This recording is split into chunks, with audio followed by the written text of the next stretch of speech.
Jóvenes, ¿qué tal?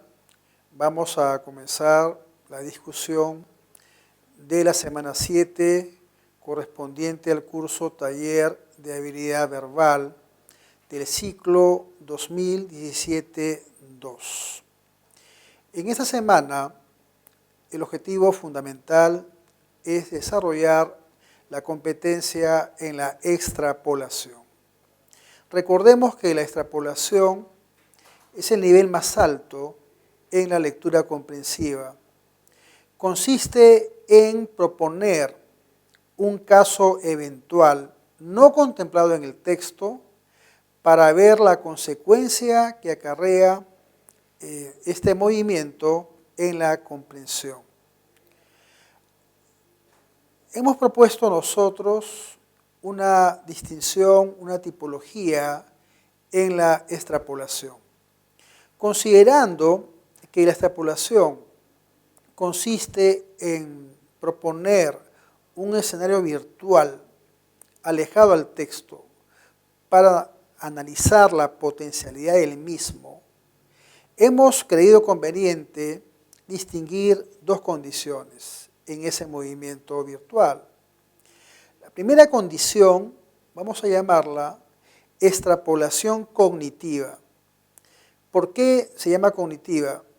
Porque el movimiento virtual se aplica en la mente, en las ideas, en la cognición, en la estructura del pensamiento del texto. Por ejemplo, si un autor defiende la postura conductista que niega que la mente sea un factor relevante en la conducta, alguien puede hacer la extrapolación y plantear qué pasaría si la persona, si el psicólogo, abandonara el conductismo y asumiera el mentalismo. ¿Qué pasaría en su reflexión?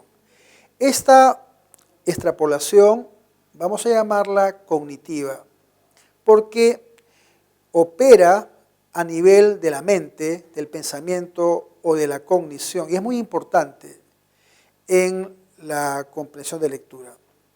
Sin embargo, hay otro tipo de extrapolación, que es un caso que vamos a ver diferente. Vamos a llamar a esa extrapolación referencial. ¿Por qué? Porque ya no opera en la mente del autor, sino opera en el referente, en la realidad, en la situación. Por ejemplo, si un texto desarrolla una explicación acerca del mundo escolar, acerca de la escuela, alguien podría extrapolar ese texto y pudiera situarlo, por ejemplo, en la vida militar. De esa manera se genera un movimiento virtual en el referente. Por ello lo hemos llamado extrapolación referencial. Esto ocurre, por ejemplo, cuando se analiza la pobreza como condición humana en un país determinado y se extrapola esa explicación a otro país. ¿Qué pasaría si nuestro país sufriera lo que están sufriendo ahora nuestros amigos venezolanos? Entonces, ¿qué pasaría con nuestro país? Entonces, esa explicación tiene que ver con una extrapolación referencial. Sería el segundo tipo de extrapolación que vamos a ver. Ambos tipos, sin embargo, se rigen por el mismo procedimiento formal. Una pregunta de extrapolación implica plantear una implicación subjuntiva para que, en caso de comprender bien esa implicación, el lector pueda deducir la consecuencia correcta. Se llama implicación porque recoge la forma condicional, sí, entonces. Y se llama subjuntiva porque se utiliza el modo subjuntivo. Si hubiera, si tuviera, si aconteciera esto, si el autor variara, ¿no? Es el modo subjuntivo, el modo de la eventualidad. Recordemos que en gramática el subjuntivo es el modo de la eventualidad, de la posibilidad, de lo que puede pasar, pero que no ocurre. En la teoría de la comprensión de lectura, este nivel de extrapolación es crucial, es muy importante para calibrar la adecuada intelección de un lector. Por esa razón, en la semana de ahora, trabajaremos en primer término todas las actividades de extrapolación. Empecemos por el texto A. Bien, el texto A presenta cifras del MINSA según las cuales hay un nivel alto de tuberculosis en el Perú. En particular, MINSA advierte el incremento de casos debido a cepas que resisten a cualquier tratamiento farmacológico. Son pacientes con tuberculosis multidrogoresistente. En realidad, la OMS señala que ha habido un descenso de mortalidad de la TBC, la tuberculosis, pero todavía es una causa principal de muerte infecciosa, inclusive encima del SIDA. La OMS explica que los casos de TBC son prevenibles y curables. Es decir, la persona que padece la enfermedad pudo haberse cuidado a tiempo y no padecer esta enfermedad. La enfermedad es prevenible, pudo evitarse y es curable. Una vez que alguien tiene la enfermedad, se puede curar. Sin embargo, acota la OMS, factores como la pobreza, la mala nutrición, el hacinamiento, se conjugan para que esta enfermedad continúe siendo un problema de salud en el Perú y en el mundo. De eso trata el texto A. Vamos a ver las preguntas de extrapolación que hemos formulado. Bien, las tres preguntas de extrapolación presentan condiciones que varían el texto en aspectos cruciales y hay que determinar la consecuencia que acarrea este movimiento de extrapolación. La pregunta 1 dice lo siguiente: si las cepas más resistentes de la tuberculosis fueran combatidas con eficacia en el Perú, cosa que no es, no se puede combatir esto con eficacia todavía, pero ¿qué pasaría si pudiera ser combatida con eficacia? ¿Cuál sería la consecuencia que se deduce de este movimiento?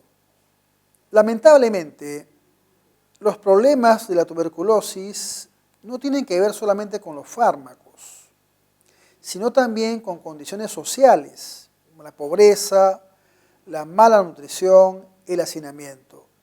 Por esa razón, aún así, esta enfermedad seguiría siendo un problema de salud, porque el tratamiento ya no contempla o no puede contemplar estos problemas sociales que aquejan a la sociedad peruana. La pregunta 2 dice: si el tratamiento de la tuberculosis contemplara asimismo la solución de los factores sociales que inciden en ella, o sea, este tratamiento tendría el factor médico, bioquímico, biológico, farmacológico, pero además el factor social. Dada esta condición, determinamos que todo mejoraría de manera sostenida.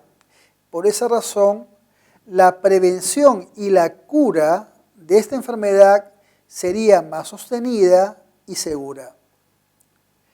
En la pregunta número 3 nos presenta un típico caso de extrapolación referencial. Lo que plantea la pregunta es mover el texto en su dinámica esencial a otro problema, la crisis de la educación. Y la clave que vamos a determinar tiene que ver con la naturaleza del abordaje que hemos determinado. Dado que los factores sociales serían los mismos, la pobreza, el hacinamiento, la complicada vida de ciertos individuos en el Perú, entonces las medidas correctivas educativas centradas solo en la didáctica serían inviables, ¿no? Porque la didáctica ataca solamente el aspecto técnico del problema, no el aspecto social. La didáctica sería como un fármaco técnico, pero que no tendría potencia social. Por esa razón, consideramos que se daría esta extrapolación en la pregunta número 3. Bien, en el texto se presenta una información proveniente de la Encuesta Nacional de Hogares, ENAHO, y que muestra un contraste interesante entre dos grupos de edad. Los niños de 5 a 13 años y los jóvenes de 14 a 17 años. Se ha encontrado una diferencia crucial, importante. Mientras que en la primera franja etaria, es decir, de 5 a 13 años, se observa que el trabajo rural es notoriamente mayor al trabajo urbano. En el hombre es 75.9% sector rural versus el 24.1% sector urbano. En la mujer, 74.5% sector rural versus el 25.5% sector urbano. Eso sucede en la franja etaria de 5 a 13 años. Pero en la franja etaria de 14 a 17 años todo cambia. Se iguala el sector que trabaja tanto en el área urbana como en el área rural. 50.2 urbana, 49.8 rural, en el caso de los hombres, 50.9 urbana, 49.1 rural, en el caso de las mujeres. Este contraste es lo más destacado de este texto. Vamos a analizar ahora las preguntas planteadas. Pregunta 1. Si la ENAHO no hubiese considerado a los niños de 5 a 13 años, habría llegado a la conclusión de que no hay notorias diferencias entre ámbito urbano y ámbito rural, porque las diferencias se dan solamente de manera muy elocuente en el grupo etario de 5 a 13 años. Entonces, al no considerar esta franja etaria, La conclusión habría sido que no hay diferencias entre ambos ámbitos. No sería una extrapolación bastante sólida. La pregunta 2. Si la ENAO hubiese hallado que el porcentaje de adolescentes varones que labora en zonas rurales fuese el mismo del grupo de 5 a 13 años, que no lo es, ¿no? Obviamente todo cambiaría.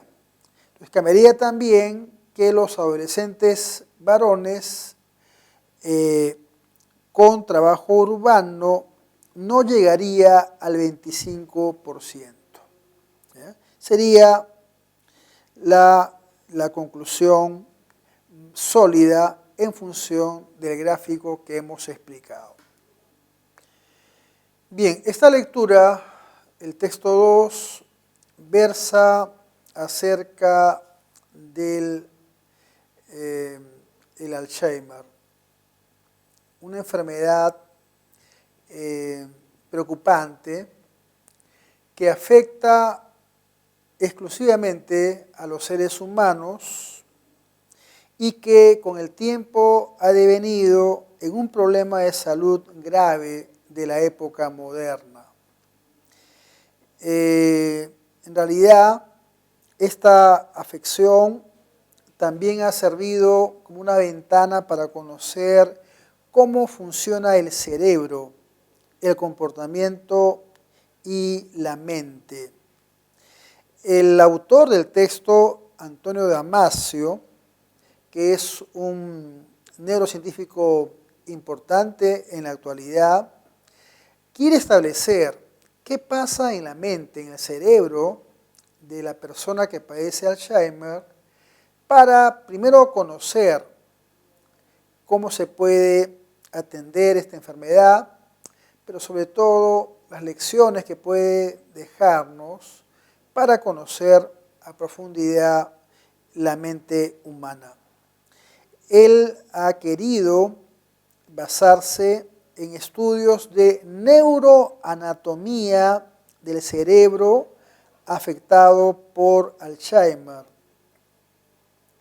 De esa manera se puede explicar lo más destacado o conspicuo de esta enfermedad, el trastorno de memoria que caracteriza a esta enfermedad. Al principio, de acuerdo con los estudios referidos, en los primeros años de esta enfermedad, el Alzheimer, en realidad se afectan progresivamente la capacidad para tratar con información de hechos o factual.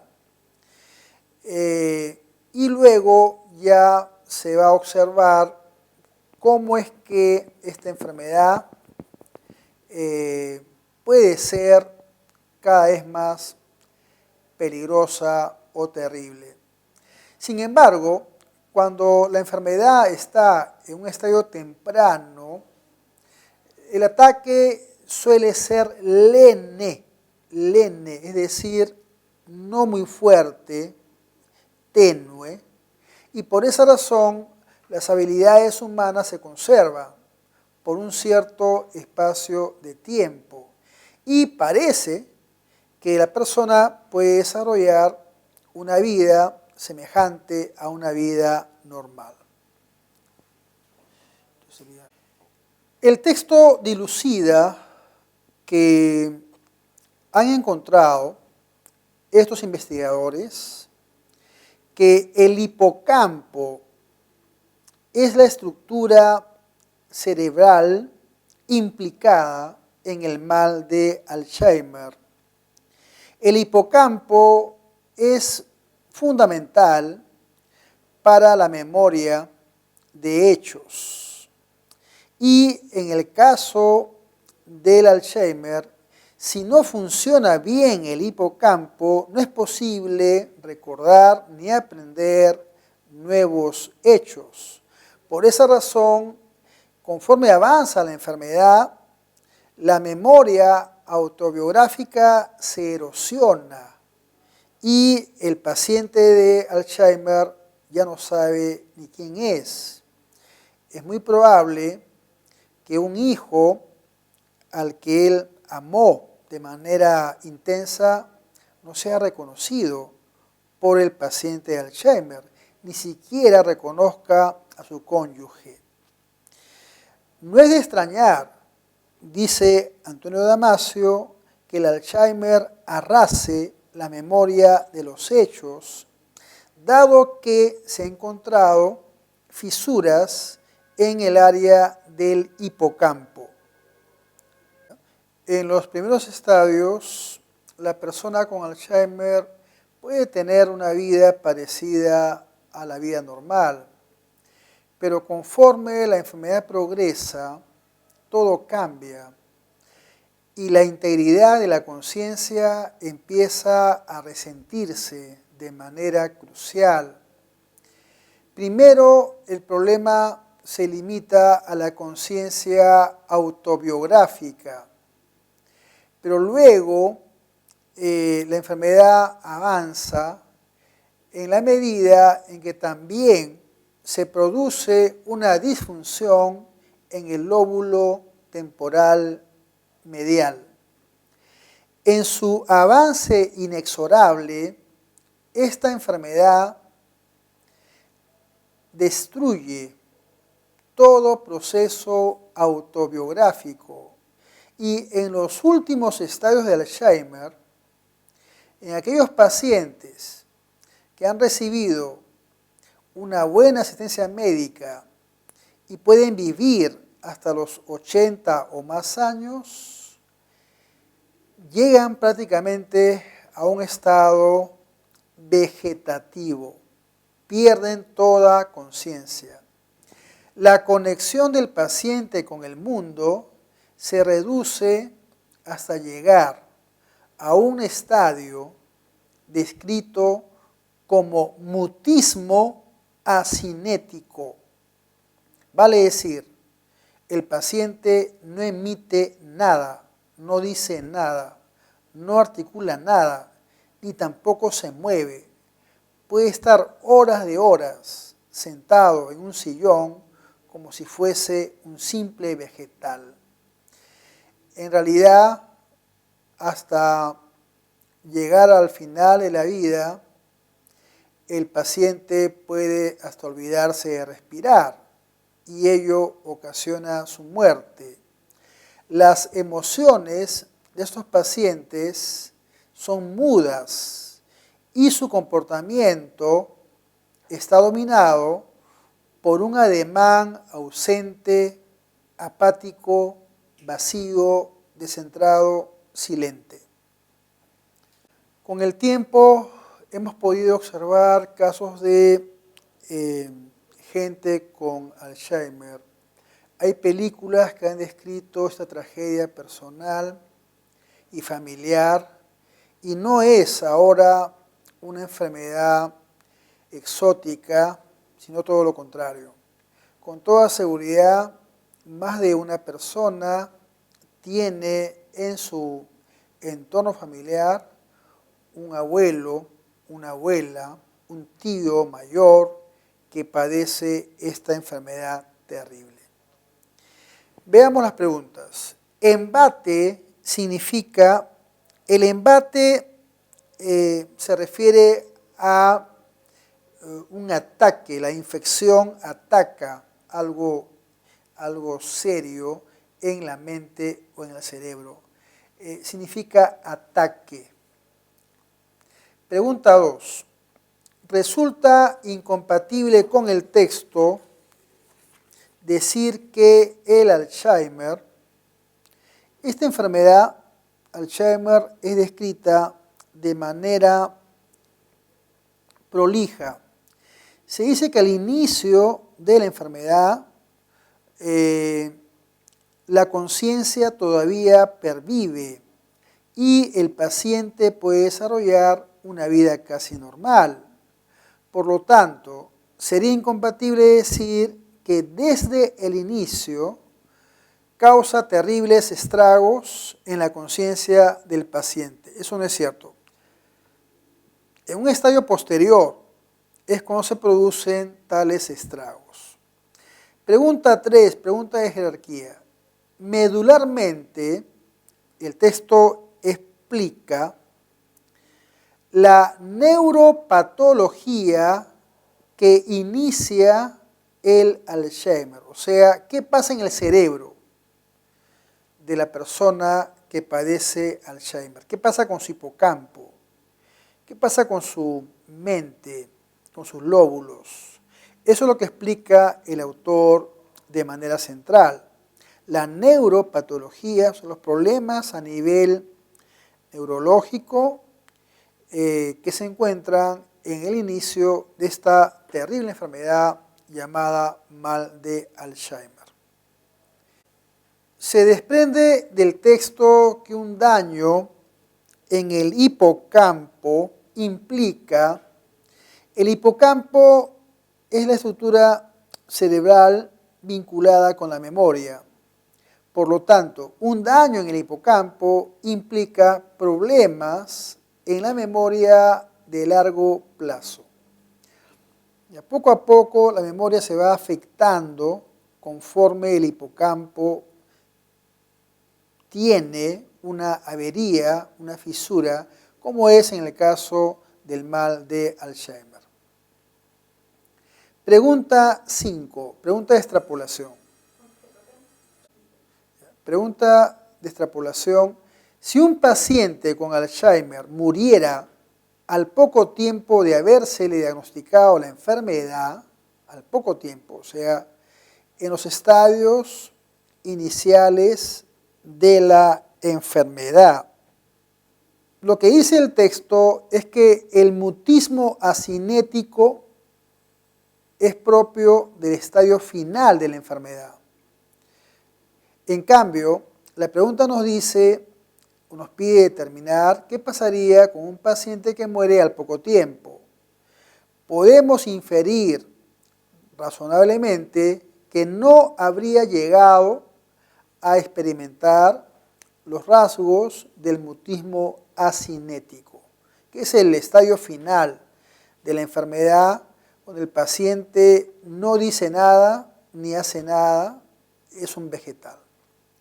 Pregunta número 6. Si un paciente con Alzheimer tuviera una vida muy longeva, los últimos días de su vida estarían caracterizados por, lo que dice el texto, es que llegaría al mutismo acinético.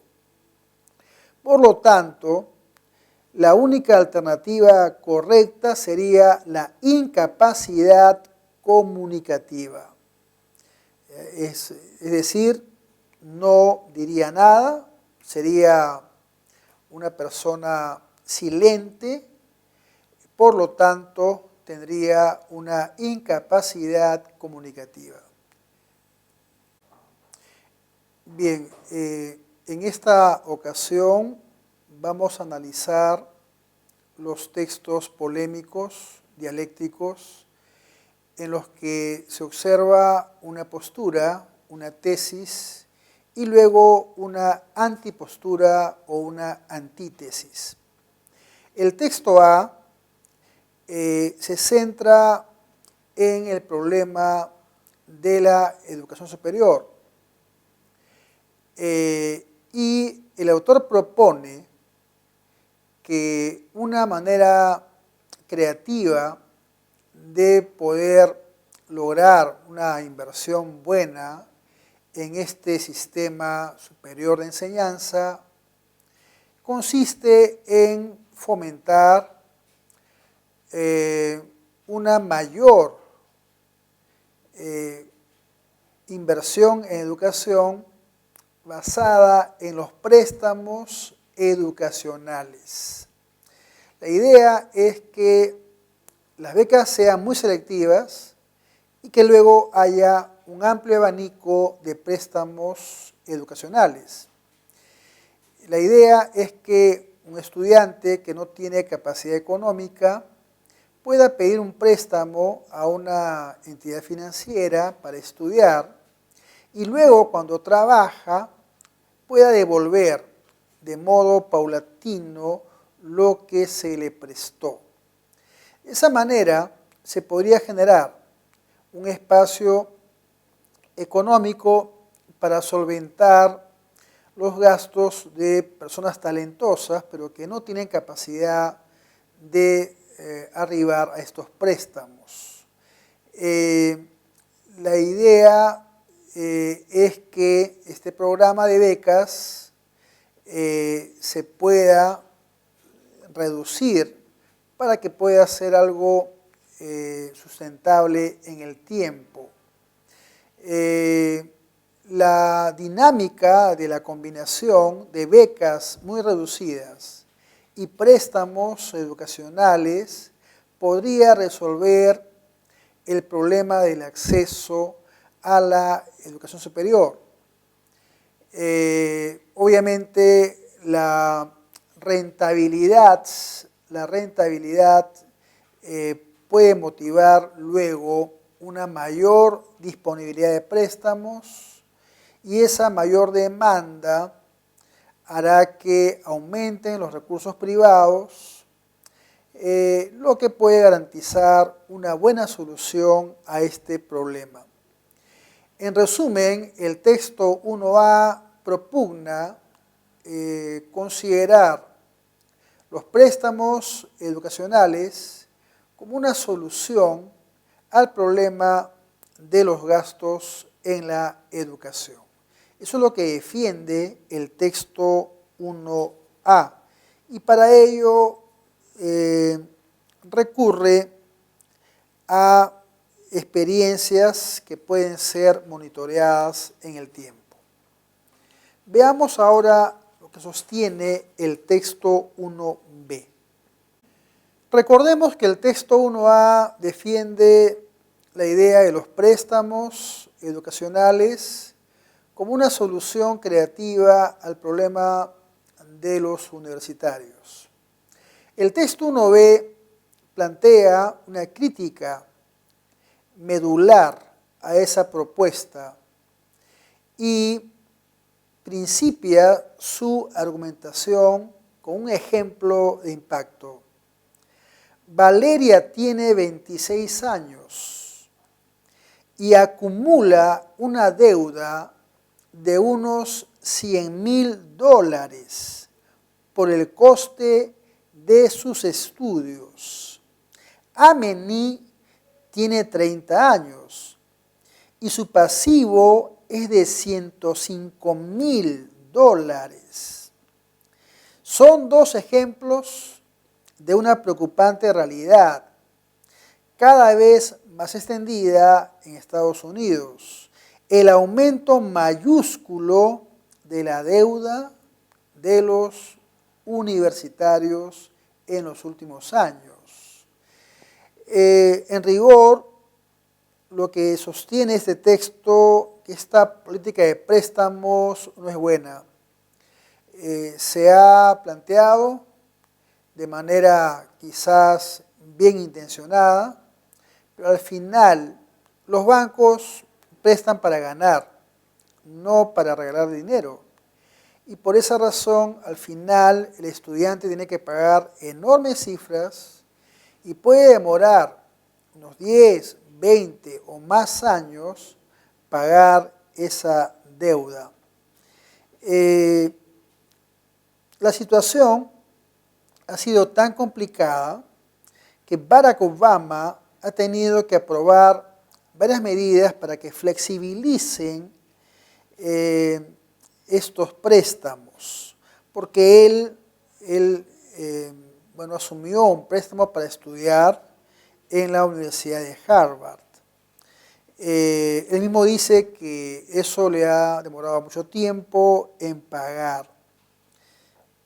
Dice Obama lo siguiente: elevar los costos ha implicado problemas en las familias de las clases medias. Este país me dio una oportunidad a través de la educación. Por esa razón, Obama ha querido reforzar esta propuesta con políticas de flexibilización. Pero en general, ¿no?, resulta que la idea inicial de los préstamos puede ser criticada por la extensión de la deuda entre los estudiantes universitarios. En realidad, dice el autor, el pasivo se ha duplicado desde el año 2007 y ha llegado a la cifra escalofriante de 1,2 billones de dólares. Un 71% de los estudiantes está endeudado cuando se licencia con una media de 29.400 dólares. Y obviamente eso implica que va a haber mucha morosidad, va a haber gente que no va a poder pagar, ¿no?, debido a que los sueldos se han estancado y hay además un auge del desempleo en esos países a raíz de la burbuja inmobiliaria que estalló y asoló la economía estadounidense. En fin, son dos ideas sobre un mismo objetivo. El asunto es reflexionar seriamente en torno a estos problemas para determinar cuál sería la mejor solución. Vamos a ver las preguntas. Bien, en los textos 1A y B se aborda la cuestión de los riesgos que afronta el financiamiento de la educación superior, ¿no? Uno de ellos propone que hay que apostar por los préstamos privados, otro sostiene que hay consecuencias terribles en esos préstamos. La pregunta 2. El argumento fundamental que esgrime el autor del texto A es que, bueno, lo central del texto A es que estos préstamos privados van a crear un fondo para que los jóvenes sin recursos puedan acceder con becas integrales a la educación superior. Entonces sería, los préstamos privados posibilitarán que jóvenes sin recursos económicos accedan a la educación superior. Y es una propuesta creativa e interesante la que propone el texto A. El autor del texto B argumenta su posición poniendo de relieve casos y datos del enorme endeudamiento estudiantil que genera dicho financiamiento. De esa manera, el autor del texto B critica ese sistema porque presenta que genera una deuda terrible en el universo estudiantil. Entre líneas, el autor del texto A tiene la intención principal de... Bueno, el autor del texto A no lo dice de modo enfático, pero se puede inferir a raíz de su argumentación que está de acuerdo con este mecanismo de los préstamos educacionales. Por lo tanto, se puede inferir que su intención es proponer que los jóvenes financien el costo de su educación superior con préstamos educacionales, ¿no? Préstamos de los bancos que luego ellos pagarán cuando trabajen, por ejemplo, pagando con un 10% de su haber mensual. Es una idea sugerente, una idea que el autor del texto A recomienda, pero que es pasible de las objeciones del autor del texto B. Es incompatible afirmar que las medidas flexibilizadoras aprobadas por el gobierno de Obama, el gobierno de Obama está de acuerdo con la financiación de los estudios, porque Obama fue una persona que recibió esa ayuda. Por lo tanto, sería incompatible decir que evidenciaron la posición crítica de este con respecto a la financiación universitaria de la educación superior. Él no puede estar en contra de esta financiación porque él reconoce que debido a este sistema, él pudo estudiar en Harvard y lograr una formación académica rigurosa.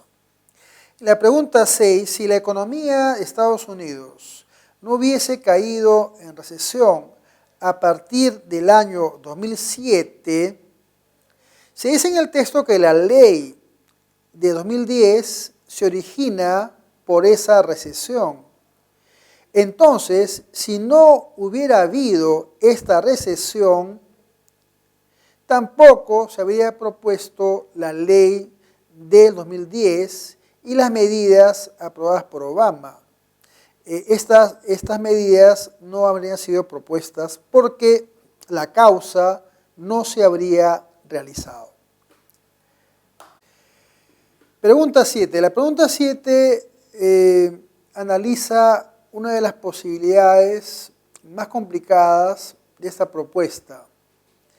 ¿Qué pasaría si se incrementara la morosidad? O sea, si el estudiante, luego de terminar su carrera y es un profesional, no pagara su deuda.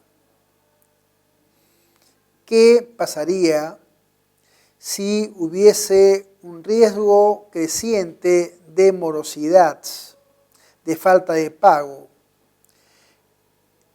Analizando el texto bajo la lupa del texto A, diríamos que aún así el autor del texto A insistiría en la cobranza. Habría que buscar nuevos modos de cobranza, obviamente, ¿no? Servicio social u otras cosas, o generar pagos mensuales esporádicos y un poco más flexibles. Pero con todo, él no está de acuerdo en condonar la deuda. De todos modos, hay que cobrar la deuda de alguna manera. La pregunta 8, de la cita en inglés de Obama, se infiere que Obama dice que era fundamental proseguir con esta política de ayuda, de préstamos. Por esa razón, inferimos que la aprobación de las medidas flexibilizadoras era una necesidad. Para Obama esto era fundamental. Era fundamental continuar con una política que había posibilitado que, por ejemplo, una persona con pocos recursos pueda acceder a un sistema educativo de calidad basándose en los préstamos. Bien, vamos a terminar esta sesión discutiendo las series verbales en la medida en que este tipo de pregunta permite desarrollar el léxico acrolectal, que es tan importante para la formación académica rigurosa. Vamos a empezar con la pregunta 1.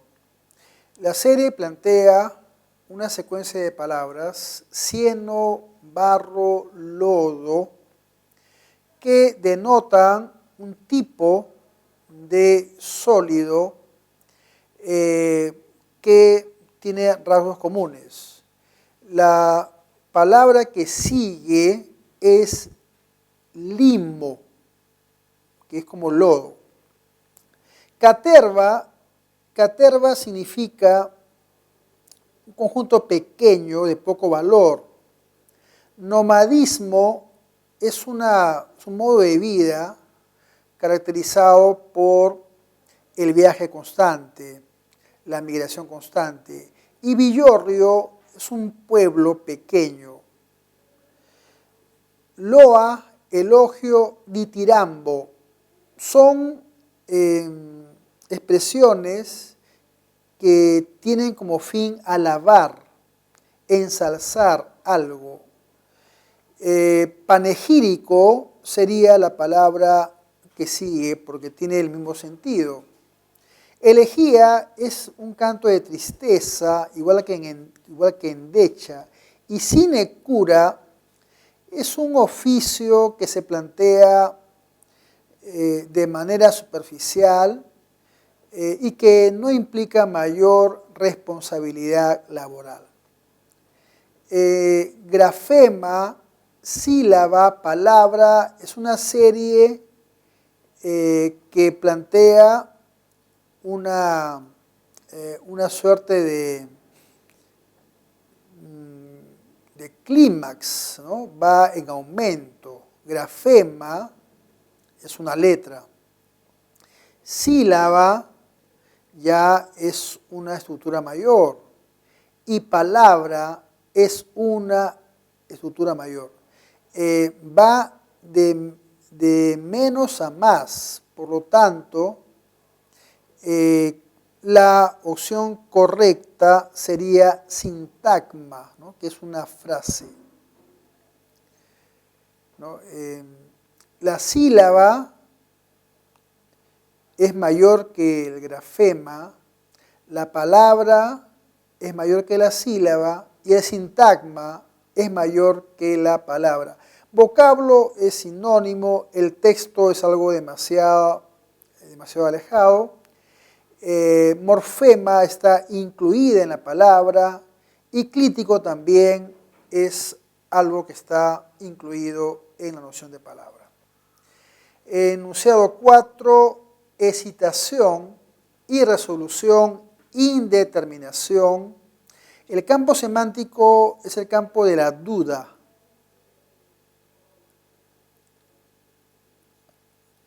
La falta de decisión. Por lo tanto, la opción correcta sería fluctuación, ¿no? Falta de determinación. Certidumbre es todo lo contrario. Exabrupto es una reacción violenta frente a algo y ablución es el acto de lavarse de manera bastante intensa, nítida. Por último, tenemos una serie definida por una gradación. Tenemos primero el vertebrado, que sería lo más jerárquico. Luego tenemos el mamífero, que está incluido en el vertebrado. Y cánido, que está incluido en mamífero. Por lo tanto, dado que se trata de una serie descendente, tenemos que encontrar en las opciones un elemento que sea subordinado a cánido. La única posibilidad sería chacal, ¿no? que es un término englobado en cánido. Los demás corresponden a otros campos o esferas semánticas. Y jóvenes, hemos llegado a la conclusión, al estadio final. Nos encontraremos para discutir la separata siguiente en la próxima semana. Nos vemos.